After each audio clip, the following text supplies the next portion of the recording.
Alrighty, this is my mechanical press brake / CNC conversion. If you ever worked in a metal shop, you probably used one of these before. They're great if you need to bend a few parts, but if you need, if you need to set it up so you can bend a 90 and then a 45 or do anything else, it's kind of a pain in the ass to go ahead and crank the lever and bring it up to the right bend. So I kind of wanted to document what I built here. Got a little CNC stepper controller here and a power supply. This here is a little ESP32 controller. And then down here is a stepper motor and some sprockets I built.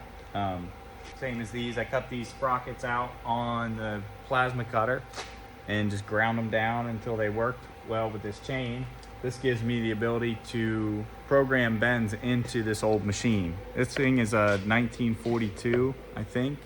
Somewhere in there, 1942 or so. Nobody had ever planned on this being a CNC machine. I mean, I don't think they knew what CNC was at the time this was built, but it works really well. I'm gonna go ahead and demonstrate a few bends and show you, the rough setup and what's possible with these old brakes.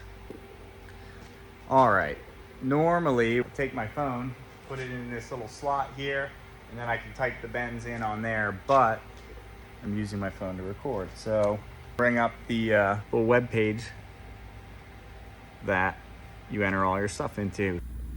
This is the little web interface, and this is just what comes up on my screen. It shows you the current table position, calculates the bend radius for you, and it tells you how long the stroke is. This here is for when you just set the initial position of the table. Just take a micrometer, measure the opening at its absolute lowest point, and then you just put it in there, and after that it saves it. I never have to re-enter the position, and it stays accurate. That also keeps me from having to put any sort of sensors on the table. This is where my dies are saved, so you can just pick any sort of die, and then here's where you'll enter your material thickness, your bend angle, and then if you're off, you just enter how far off you are. Steel, stainless, aluminum, and that's what makes it run. Here's where you can actually save a bend. If you wanted to save a couple different bends, then just quickly you hit run bend. It'll move the bed to the next position. This here is just in case you need to go manually. You can just jog the bed up 1/1000th of an inch, 100th or 1/10th, or a full inch. And then down here is just where you save your die and punch presets. And how thick your material is. So that's 11 gauge. Type in the bend angle you want.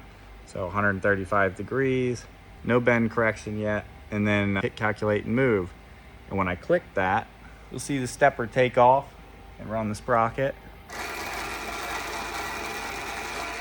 And that automatically sets my depth here so I can make a bend of any degree I need.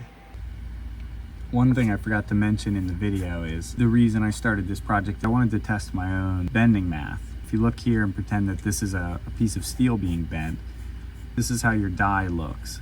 When you start to bend the part, you can see that where it actually contacts the die changes the width of the V die. So I guess the V die doesn't really change, but the contact point changes.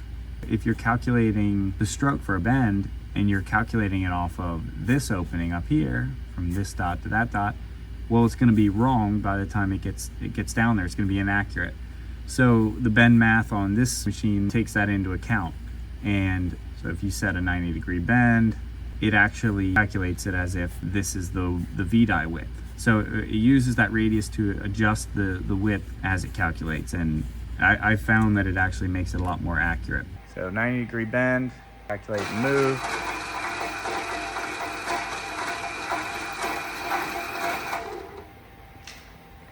And fire it up.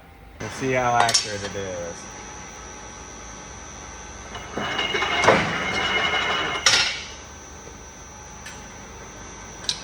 All right, well, looks like about within a degree of 90 there. So it's pretty accurate.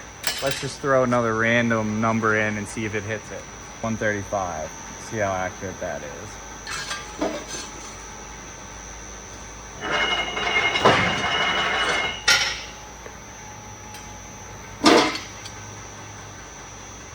Oh yeah, I'm about a degree and a half off there.